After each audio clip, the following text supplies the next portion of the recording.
welcome back to theCUBE, here at our studio at the New York Stock Exchange, overlooking the options floor, connecting Silicon Valley to Wall Street. And today, we're bringing a little bit of the UK to Wall Street. Joining me in studio, I have John Garner, founder of WeShop. Welcome, John. Thank you for having me. So, contrary to what I was told by one Peter Tuchman, you did not start this company, which essentially makes everyday shoppers shareholders in their purchases. Yeah. Because your wife was a shopping addict? No, I think that's an urban myth. I'm happy to go with that. A great story though, right? But you did start this because you saw a gap in the market that, you know, as we just said off camera, it's almost like, why didn't I think of that, right? Yeah, absolutely. Tell me a little bit about the journey you've been on the last 10 years. Yeah, so the journey's, it's been a long 10 years, and obviously since we debuted on NASDAQ a few weeks ago, everyone thinks it's overnight success, but as we were saying, it's actually quite a long, dark night sometimes. A lot of whiskey. Exactly.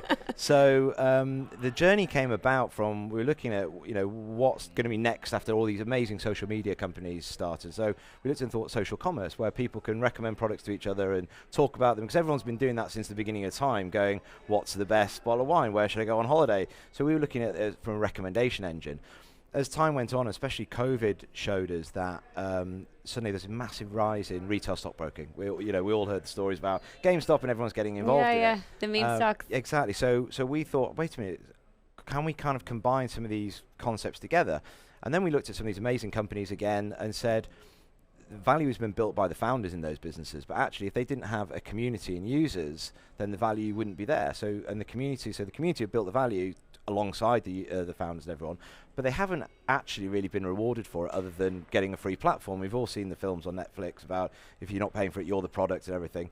So we looked at it and thought, wouldn't it be cool if we gave over 50% of the company back to the people for using it, but for not just using it, but they've got to transact through it. So it's actually revenue. They're doing revenue generating activities for the business, and then they can earn shares in it basically. So so we started doing a pilot in 2022 in the UK. We ran $140 million through it.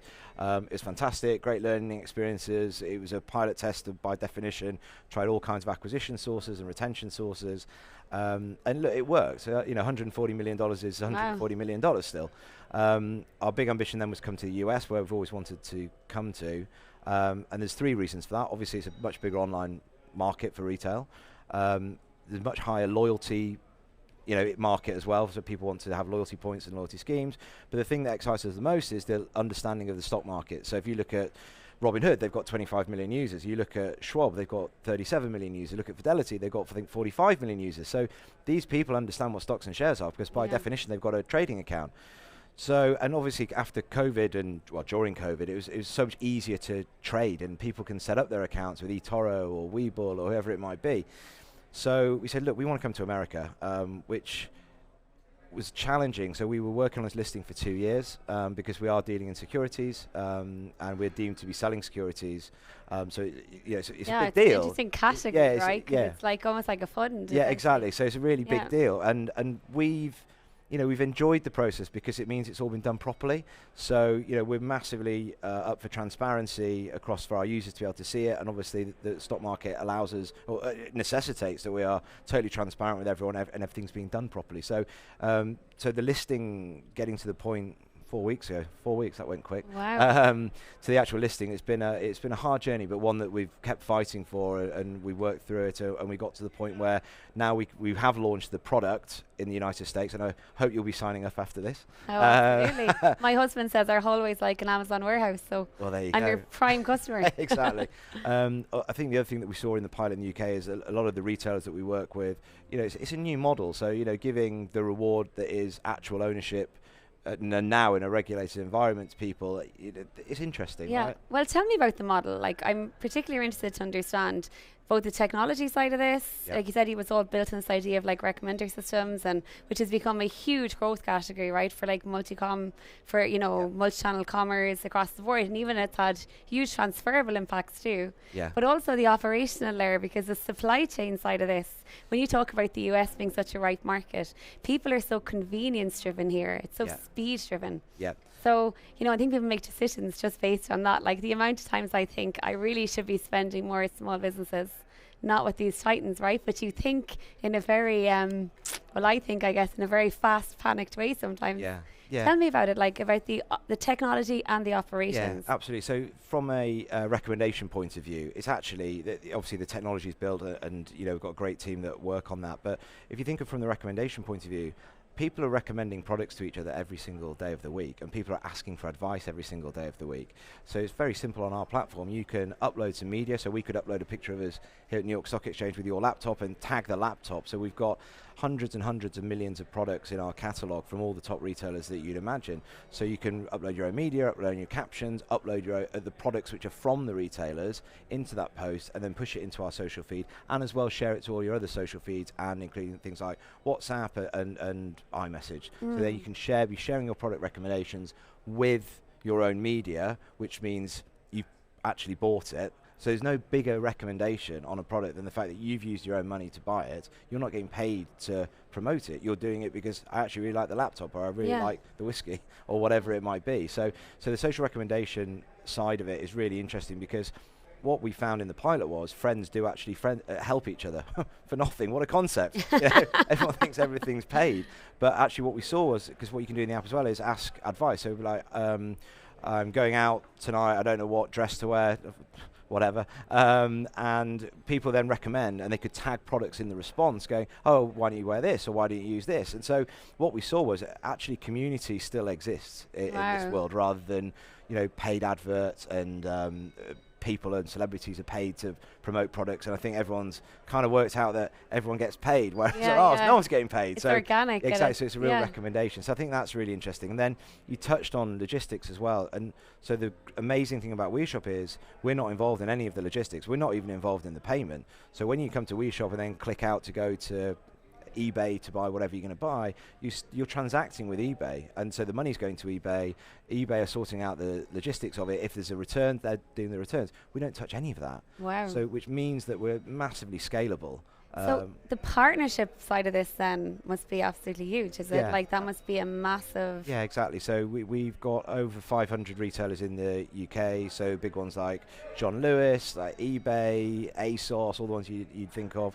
In the US, we've onboarded retailers such as Walmart, Walgreens, Bloomingdale's, Nike, eBay, and the list goes on, and you can see all the retailers on the app when you download it, which is available in the App Store and the Google Play Store. You're also obviously building a very insightful repository of data too on, like, how you profile categories for spend, right? And what I'm sure even in terms of like what the, connection points are to who recommends what to whom, right? Absolutely. And it's amazing, because if you think about it, we've got the social bit because we've got the users, and we've got the product bit. So then when you start overlaying those together, it suddenly becomes really interesting. And if you think of where this could go to, say you've just booked a holiday through Expedia and you're going, where's your favourite destination to go other than Ireland? I was about to say Ireland. I guess Turks and Caicos. Okay, so you've booked somewhere to go to the Turks and Caicos. Previously you've bought swimwear from Bloomingdale's. So wouldn't it be great if we tell Bloomingdale's that you're going to the Turks and Caicos, and then they can pitch you a great offer on some swimwear, because Bloomingdale's, who you bought swimwear from, have no idea you're going to the Turks and Caicos. So suddenly if we can share the data, obviously as long as everyone agrees to it, but then if everyone agrees to it, then there's going to be more value, because the company can charge more money to the retailers, which means the company hopefully makes more money, which means, guess what, happens to your shares? Well, let's talk about that, because I think that's very interesting, especially from a European versus American standpoint, right? Yeah. Data and how data is shared, how data is managed, how it's protected. Yeah. We have two, I guess, big continents on two very different tracks there. Yeah. So how do you think about that from a user-based perspective? I think from what we've seen from a user-based perspective is people are happy to share their data if they're actually getting some value for it, and it's being done in a safe way. So, in the UK, people weren't worried about that data as long as they're getting some benefit from it. And again, it goes back to that transparency point. As long as it's transparent and you're getting a better experience, so you're getting your swimwear at a better price because now they know that you're going away, I don't think you'd be upset by that. And as well, if the companies that you are a shareholder of is making more money as a result of that, I don't think you'd be upset. But maybe you tell me. I wouldn't. I mean, it's kind of democratizing the financial gain opportunity, right? So absolutely, which is a lot better than somebody just giving your data away, which is as we know is happening all the time. Yeah, and I think you use the word democratization there. I think that's I think it's overly used sometimes, but what we are doing is we are democratizing some of that retail margin and giving it back to the users in a regulated unit. Absolutely. Eventually, which is fully registered,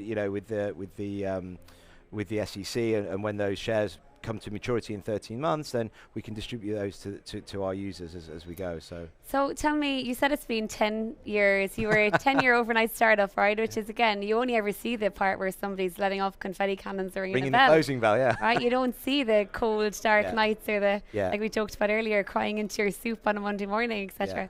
But tell me, in terms of when you started this journey, first of all, how did you fund this? Like, what's your own background? Like, what made you decide, okay, I'm going to go all in on this? And how did you said you bootstrapped.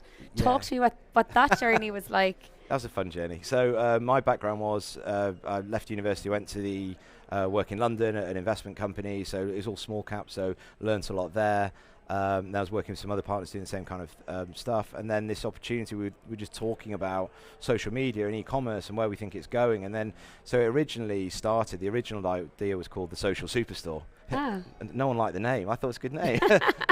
It's very self-explanatory, right? Yeah, so the Social Superstore was, again, it was all about friend-to-friend recommendations, basically, but the problem thing that we learned was, well, how do you actually get the users? Because we weren't giving incentives, obviously, in shares or anything like that. Basically, if you recommended a product, we'd split some of the affiliate revenue back with the user. So, and then we launched it, and no one liked the name.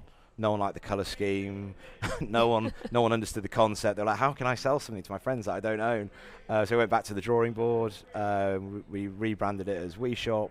And if you think about it, back then, the commercial model wasn't even there, because any money we were getting in, we were just splitting with the users. So, and fast forwarding to where we are now, if you think about it, we get paid by the affiliate networks, by the retailers for driving sales, and we get advertising revenue.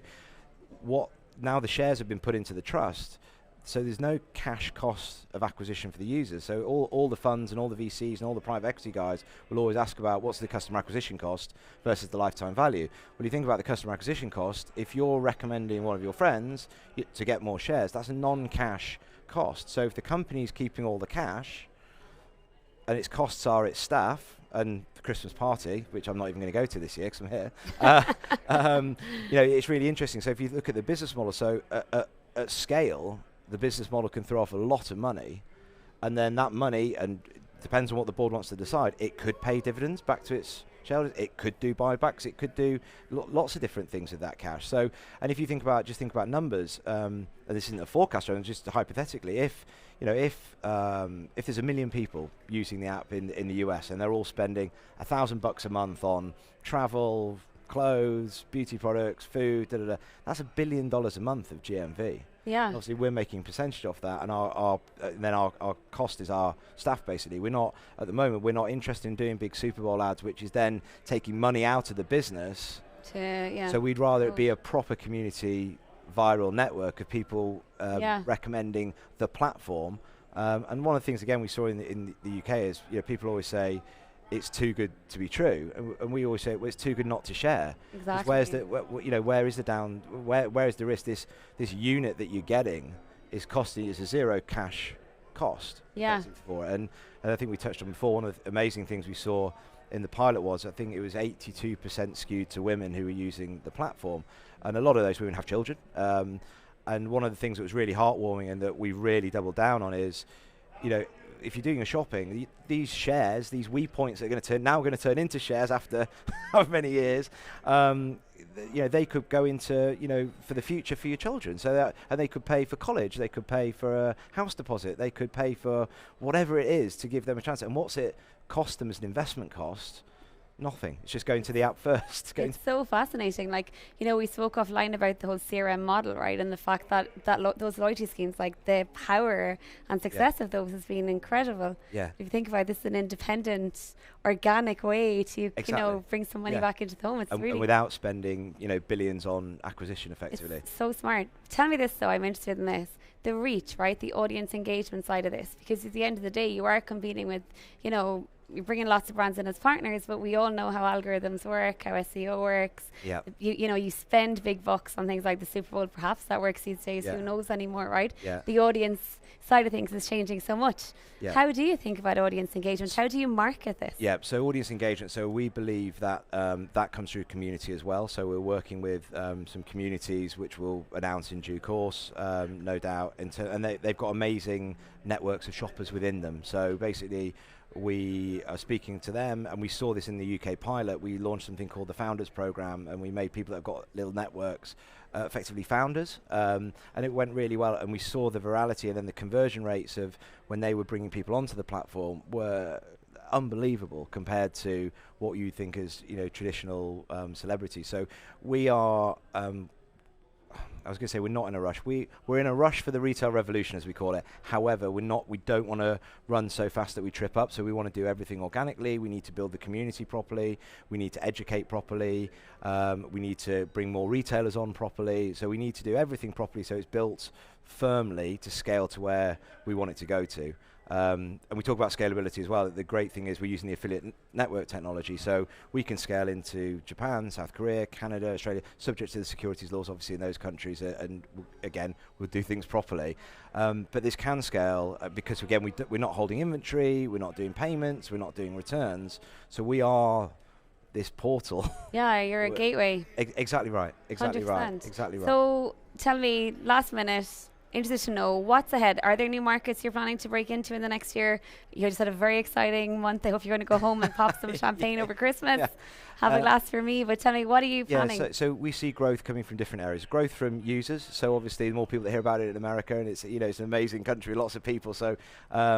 But also, so we can go international, again, subject to securities laws. The technology is built to scale into different jurisdictions.